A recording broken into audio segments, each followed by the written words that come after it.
हम अगला नेक्स्ट प्रश्नावली 4 देखते हैं। इसमें विभेदक ज्ञात कीजिए। तो विभेदक पिछले क्लास में हमने देख चुका था। तो विभेदक ज्ञात करने के लिए सबसे पहले जो समीकरण दिया हुआ है उस समीकरण को ax² plus bx plus c equal 0 से तुलना कर देते हैं। तो इससे तुलना करेंगे तो हमको a और b का मान मिल जाएगा।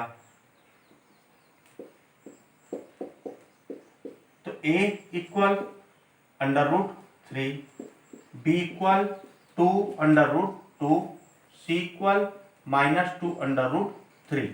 a, b और c का मान मिल गया। हम विभेदक जानते हैं d equal b² minus 4ac या ca, एक ही बात है।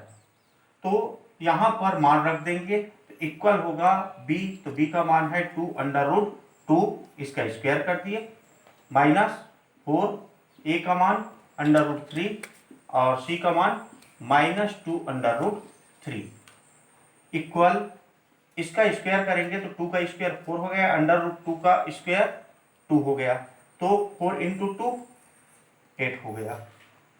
इसका देखो ये माइनस तीनों का गुणा होगा ना, माइनस इंटू प्लस माइनस होगा और माइनस इंटू माइनस प्लस हो जाएगा। तो ये प्लस, ये सबका मल्टीप्लाई करेंगे तो 4 × 2 8 हो गया, √3 × √3 3 हो गया, तो 3 × 8 तो ये हो जाएगा 24, तो इक्वल 32। तो इसका विभेदक मिला 32। तो किसी भी वर्ग समीकरण का विभेदक ज्ञात करना, विभेदक उसी को विविक्त कर भी कहते हैं जिसको हम d से प्रदर्शित करते हैं, और d का मान होता है b² माइनस 4ac। हमको a, b और c का मान इसमें रखना है, जो भी मिलेगा वही इसका विभेदक कहलाएगा। वर्ग समीकरण का हम उसकी प्रकृति देखेंगे कि उस समीकरण के जो हल है या मूल के जो मान है वो हमको वास्तविक मिलेगा, काल्पनिक मिलेगा, समान होगा, उनकी जांच करना है। तो इसमें भी हम विविक्त कर का ही उपयोग करते हैं, जिसको विभेदक भी बोलते हैं। d इक्वल हम निकालेंगे। तो सबसे पहले ये हम एक प्रश्न लेते हैं। यहाँ पर ये पहला प्रश्न है, दूसरे प्रश्नावली 4 के दूसरे प्रश्न का पहला प्रश्न। तो इसको सबसे पहले हम ax² plus bx plus c equal 0 से तुलना कर देते हैं। तो इससे जब तुलना करेंगे तो a, b और c का मान मिल जाएगा। तो a, b और c के मान को हम विविक्त कर का जो सूत्र है उस पर रख देंगे। a इक्वल, यहाँ पर देखो x² का गुणांक कुछ भी नहीं है तो 1 है, और b equal -4 and c equal 4। विविक्त कर होता है d equal b² minus 4ac। मान रख दो इसमें, तो b का मान है -4, इसका स्क्वायर -4 × a का 1 और c का 4 इक्वल हो जाएगा -4 का स्क्वायर। देखो माइनस के स्क्वायर तो माइनस इंटू माइनस प्लस हो गया, और 4 का स्क्वायर 16 हो गया। अब ये तीनों का मल्टीप्लाई करेंगे तो यहाँ पर सभी का चिन्ह समान है तो प्लस में आएगा, और ये माइनस है तो ये माइनस, और फिर सबका मल्टीप्लाई कर दें। 4 × 1 4 × 16 हो जाएगा, तो इक्वल आएगा ये 0, यानी d का मान 0 आया। अब जब d का मान 0 आता है यानी विविक्त कर हमारा यदि 0 आए तो उस स्थिति में इसकी जो मूल है उसकी जो प्रकृति है वो वास्तविक होगा और समान होगा, वास्तविक एवं समान। इसी प्रकार से एक और प्रश्न लेते हैं। इस प्रश्न में हम इसको जब हल करेंगे तो इसकी भी तुलना करेंगे, जो मानक रूप है वर्ग समीकरण का, तो वहां तुलना करेंगे तो a इक्वल हो जाएगा 2, b इक्वल होगा 2 एंड c इक्वल b होगा 2।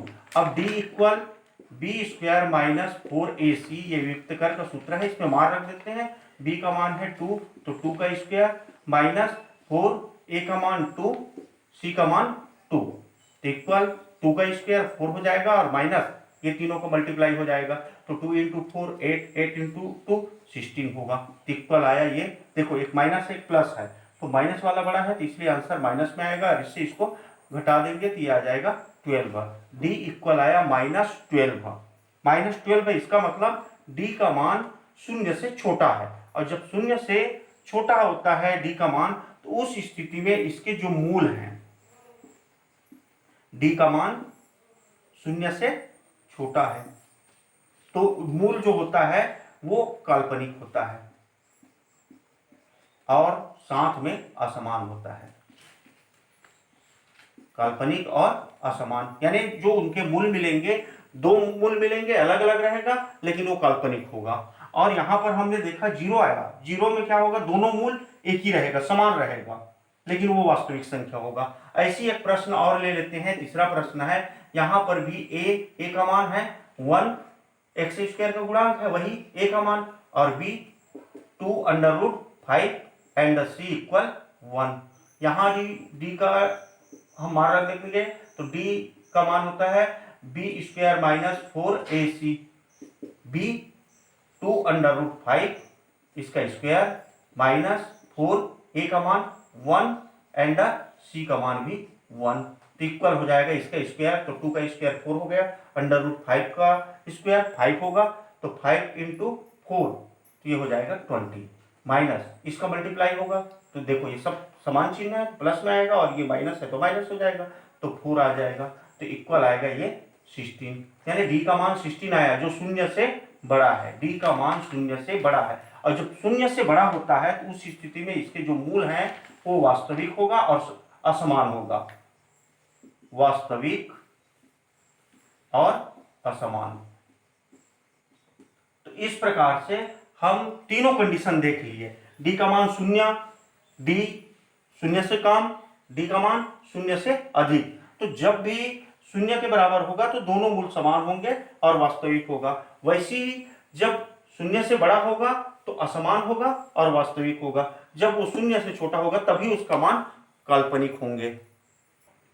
वर्ग समीकरण में यदि कोई गुणांक या अचर k के रूप में दिया हो, यानी उसका मान हमको ज्ञात ना हो, तो उसका मान ज्ञात करना है तो उसको भी हम विविक्तकर से ही ज्ञात करेंगे। जैसे ये प्रश्न 3 में दिया है, प्रश्नावली 4 का, k का मान ज्ञात कीजिए, जबकि समीकरण के मूल वास्तविक एवं समान है, वास्तविक भी है समान भी है, तो वास्तविक और समान में क्या होता है, डी का मान शून्य के बराबर होता है। तो एक प्रश्न ले लेते हैं, ये पहला प्रश्न है, 2x² minus 10x plus k equal 0। तो सबसे पहले तो इसको हम ax² plus bx plus c equal 0 से तुलना कर देते हैं, तो इससे जब तुलना करेंगे a b और c का मान मिल जाएगा। a equal 2, b equal -10 and c equal k। मूल वास्तविक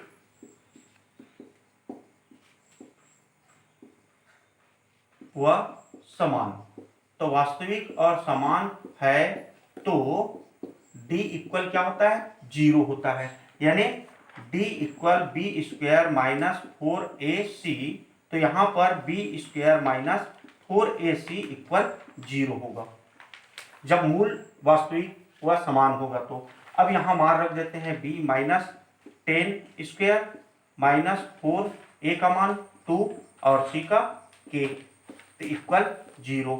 अब यहां से इसको आगे हल करेंगे तो -10² तो माइनस इंटू माइनस प्लस हो गया, 10 × 10 100 हो गया, और ये माइनस इसका भी मल्टीप्लाई कर लेंगे तो 4 × 2 8k हो जाएगा, 8k इक्वल 0। अब ये k हमको अचर के रूप में दिख रहा है, तो ये एक चर वाले समीकरण रैखिक समीकरण बन गया, k का मान ज्ञात कर सकते हैं, ये -8x इक्वल, इसको उधर पक्षांतर कर दिया तो -100 हो जाएगा, तो k इक्वल क्या होगा, -100/8, ये भी माइनस में है तो माइनस इंटू माइनस, माइनस का माइनस से डिवाइड होगा प्लस हो जाएगा, 8 से इसको डिवाइड करेंगे तो यहाँ पर k इक्वल 100 से ये 4 से जाएगा 2 और ये 25, तो k का मान आएगा 25/2, यही हमारा k का मान है। तो इस तरह से हम विविक्तकर से ही कोई भी समीकरण में जो गुणांक दिए हैं या अचर दिए हैं उनका मान हम ज्ञात कर सकते हैं। आपको ऐसे ही बनाना है। हम लोग वर्ग समीकरण के गुणनखंडन विधि और पूर्ण वर्ग विधि से वर्ग समीकरण को हल करना या मूल ज्ञात करना देख चुके हैं। अभी हम सूत्र विधि से वर्ग समीकरण को हल करेंगे। तो ये प्रश्नावली 4 का चौथा प्रश्न दिया हुआ है, 4 माइनस 11 एक्स इक्वल 3x²। इसको हम हल करेंगे, x का मान ज्ञात करेंगे। तो यहाँ पर x का मान ज्ञात करने के लिए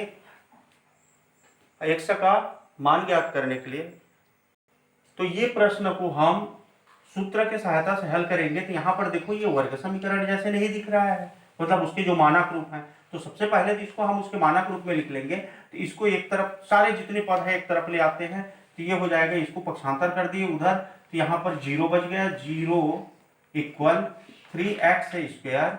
अब इसको पक्षांतर करेंगे, माइनस है, प्लस हो जाएगा 11x, और ये 4 प्लस है, ये हो जाएगा -4। तो 0 इक्वल ये हुआ, या इसके इक्वल 0 लिख सकते हैं, ये एक ही बात है। अब ये हमारे मानक रूप की तरह ये समीकरण दिख रहा है, तो इसका हम तुलना कर देते हैं, ax² plus bx plus c equal 0 से तुलना करने पर a b c तीनों का मान लिख लेते हैं। a इक्वल 3, b इक्वल 11 और c इक्वल -4। अब इस मान को हम सीधा सीधा सूत्र लिखेंगे और उस सूत्र में रख देंगे। तो सूत्र क्या है हमारा, x equal -b plus minus under root b² minus 4ac या ca, एक ही बात है ना, क्योंकि गुणा में क्रमनिर्णय नियम लागू होता है। यानी दो संख्याओं के यदि हम गुणा करें या दो पदों को गुणा करें तो उसके क्रम को बदल के भी गुणा करेंगे तो वही मान आएगा। अब ये हो जाएगा 2a, यहां मान रख देते हैं, माइनस b का है 11 प्लस माइनस अंडर रूट 11 का स्क्वायर, ये b का स्क्वायर, माइनस 4 इंटू a 3 है और c -4 बाई 2a 3 है। अब इसको आगे हल करें तो ये -11 प्लस माइनस यहां पर अंडर रूट 11 का स्क्वायर 121 माइनस इसका भी मल्टीप्लाई करेंगे तो ये देखो, ये minus into plus, plus minus हो गया, 4 इंटू 3 12 हो गया, उसके बाद -12 आया। अब उसका गुणा इसके साथ करें तो माइनस इंटू माइनस प्लस हो गया, ये 48 हो गया। अब ये भाई 2 इंटू 3 6 हो गया। अब यहां से x इक्वल -11 प्लस माइनस, ये दोनों जुड़ जाएगा तो ये 4 1 9 हो गया, सॉरी 8 प्लस 1 9 हो गया, 4 प्लस 2 6 हो गया, और ये 1, ये अंडर रूट में है बाई 6।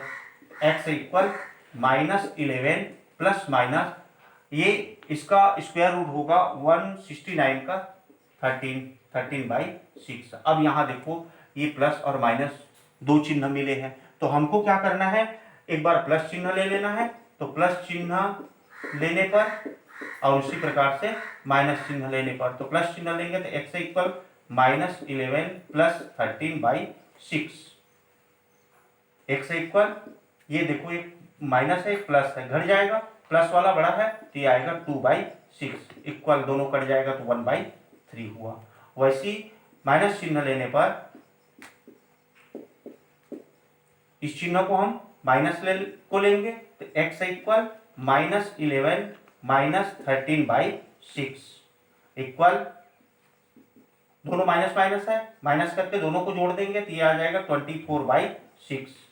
तो x इक्वल ये कट जाएगा तो ये आएगा -6 से 24 4 टाइम। तो इस प्रकार से हमारा x का मान मिला 1/3 एंड -4। यही कहलाएगा इस समीकरण का मूल।